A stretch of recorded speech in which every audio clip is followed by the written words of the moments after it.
안녕하십니까. 지표를 보는 미국 시장의 권혁입니다. 26년 3월 3주차 보도록 하겠습니다. 지금 시장을 정리를 하자면 오르무즈 해협으로 지금 모든 게 다 관심이 집중되고 있습니다. 미국 해병대도 여기 뭐 상륙할 것처럼 지금 언론에 보도가 나오고 있고요. 그 전에 핵위협 제거는 이제 거의 뭐 미국이나 이스라엘이나 완료된 것으로 다 확신하고 있는 듯 합니다.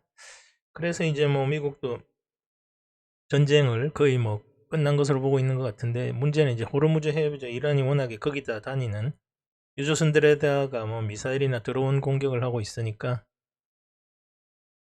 그게 이제 미국 입장에서도 거기를 정리를 해야 뭔가 좀 전쟁을 뭐 끝내든지 할 수 있겠죠. 에너지만 흐름이 되면 뭐 전쟁이 그 안에서 뭐 계속되든 뭐 이스라엘들끼리 뭐 되든 에너지 유동성만 확보되면 시장에서는 뭐 관심이 끝이겠죠.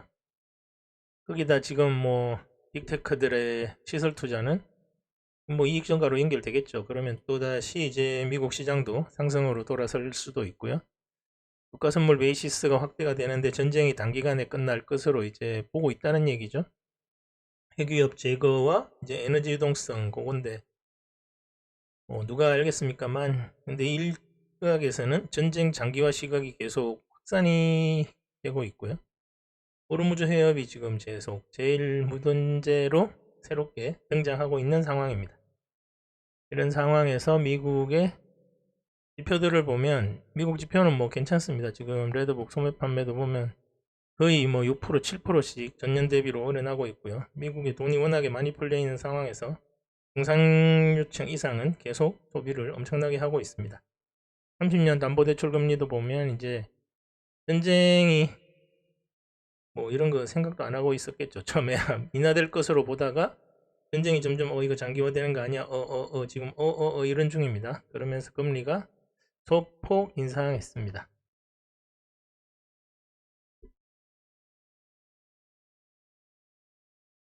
그러는 와중에 금리가 내려오니까 주택 판매도 역시 소폭 계속 내려오던 하락 추세가 옆으로 횡보하고 있죠. 벌써 거의 1년째 횡보하고 있습니다. 그러다 조금 반등이 나오고 있는 상황입니다. 금리가 내려와야 주택이 뭐 주택담보대출금리 3%에 대출받았었는데 그걸 뭐 팔 수가 없지 않습니까 지금. 아무튼 그런 상황이고요. 핵심 소비자 물가지수가 보면, 물가지수는 좀 그렇게 주택가격 상승률이 안정화되면서 주거비가 내려가니까 42% 차지하는, CPI는 좀 내렸는데 주거비가 30%밖에 차지하지 않는 PC는 좀 이렇게 높게 나왔습니다. 음식료가 많이 상승했고요. 거의 뭐 나중에 나오겠지만 그래는 와중입니다. 이건 뭐 주택 가격이 가장 42%니까 절반이니까 좀 많이 내려와 있는 상황입니다. 그리고 푸드하고 에너지를 포함한 물가도 좀 주택 가격 영향으로 지금 괜찮은 상황입니다. 음식료 등이 많이 상승하긴 했는데 그래서 미국인들이 많이 짜증이 나 있다고 하죠. 미국의 실질 소득을 보면 이게 중요한데, 전체 물가는 이제 뭐 CPI는 안정적이지만 PC가 이렇게 급등했죠. 그러니까 인플레이션이 결국 뭐 푸드나 이런 걸로 해서 리얼 어닝 쪽에서는 실질 소득은 뭐 0.1%로 급락했습니다. 이번 뭐 요번에 전쟁으로 인해 가지고 워낙에 많이 좀 영향을 많이 받고 있는 상황입니다. 미국의 수입량도 보면 기존에 이제 뭐 수입해놨던 거 다 쓰고, 이때 수입해놨던 거 다 쓰고 이제 다시 수입을 해서 생산을 늘리고 있는 그런 상황입니다. 근데 이제 물가를 자극하지 않는, 그러니까 수입업자들이 내고를 하면서 중국이나 뭐 이런 나라들하고 지전보다 가격 올리지 않는 그런 수준에서 지금 수입하고 있다는 의미 같습니다.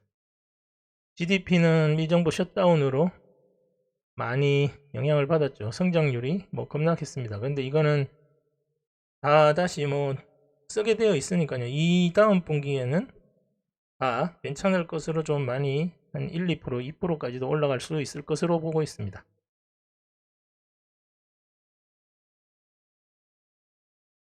미국의 개인 소비자 물가 보시면 엄청나게 많이 올랐습니다. 주급이하고 아니 뭐 주급이는 아까 말씀드렸고 음식료 이런 것들이 또 17%인데 이게 많이 올라서 0.4%까지 올라갔습니다. 월 단위로. 문제죠, 문제. 전쟁으로 인해 가지고 뭐 이런저런 뭐 비료부터 해가지고 다 호르무즈 해협에 묶여 있으니까 그런 것들이 올라갈 수밖에 없는 거죠. 롤트 구인자 이런 것들 보면 계속 하락이 추세적입니다. 뭐 모형 없는 성장으로 계속 지속되고 있다는 얘기고요. 여기서 살짝 반등을 했습니다. 이게 빨리 추세 전환이 되어야지 어떤 전통적으로 보는 경제 상황이 맞아 들어가고 그 사이에 또 신규가 학문이 자리를 잡겠죠. 뭐 AI 관련해가지고 전체적으로 뭐 실업률과 이런 것들, 물가지수 이런 것들 빼면 경제는 전체적으로 아직 괜찮은 상황입니다. 결론적으로 다음 주는 이제 아직 조정을 보고 있고요. 왜냐하면 미 해병대랑 호르무즈 해협 상황이 어떻게 되는지에 따라 틀리기 때문에 공수사단은 뭐 산으로 가겠죠. 해병대는 호르무즈 해협 곳곳에 이제 뭐 기지치고 미사일 방어 라인을 설정하겠죠. 뭐 드론이나 이런 것들. 그쪽만 해놓으면 뭐 크게 빨리빨리 하고 나와서 전쟁이 거기 유조선들 다 그냥 무사 통과되는 상황이 빨리 왔으면 좋겠습니다. 상황을 정리하면 이제 핵 관련 시설 제거는 둘 다 종료된다고 보고 에너지 관련 호르무즈 해협이 이제 문제인데 해병대와 공수사단이 가게 될 것으로 지금 뭐 시장에서는 보고 있고요. 아무튼 지금 뭐 미국의 전략대로 시장이 전쟁은 전개 중입니다. 미국이 전쟁의 주도권은 쥐고 있는데 모르죠. 만약 여기서 실패하면 이제 엄청나게 큰 문제가 생기겠죠. 미국이 패배한다 그러면 뭐 이란이 가만히 있을 것도 아니고 이스라엘하고 제대로 뭐 붙을 수는 없겠죠. 다만 이제 호르무즈 해협 거기 상황이 이제 키 중에 키라고 보시면 될 것 같습니다. 이번 주 수요일 마이크론 실적 발표 있는데 이게 하면 코스피는 급반등할 것으로 보고 있습니다. 물론 전쟁 영향 하에 있기 때문에 반등하다가 계속 상승으로 돌아서지는 못하겠지만 뭐 물가 상승하고 금융사들 유동성 문제 요거 중에 발생 가능할 수도 있습니다. 그래도 목요일 연준에 금리 인하 할 수도 있죠. 안 할 가능성으로 뭐 대부분 다 보고 있었는데 전쟁도 하고 전쟁이 일어나면 금리 인하 안 한 적이 없습니다. 금리 인하면 시장 역시 급반등하겠죠. 전쟁 영향 하에 있기 때문에 반등이 지속되지는 않겠지만 뭐 시장이 금리 인하만큼 좋은 호재는 없죠. 여러 가지 상황 정리해 드렸습니다. 네, 그래서 다음 주 조정 예측하고 금리 인하 시 급반등 보면서 오늘은 여기까지 하겠습니다. 감사합니다.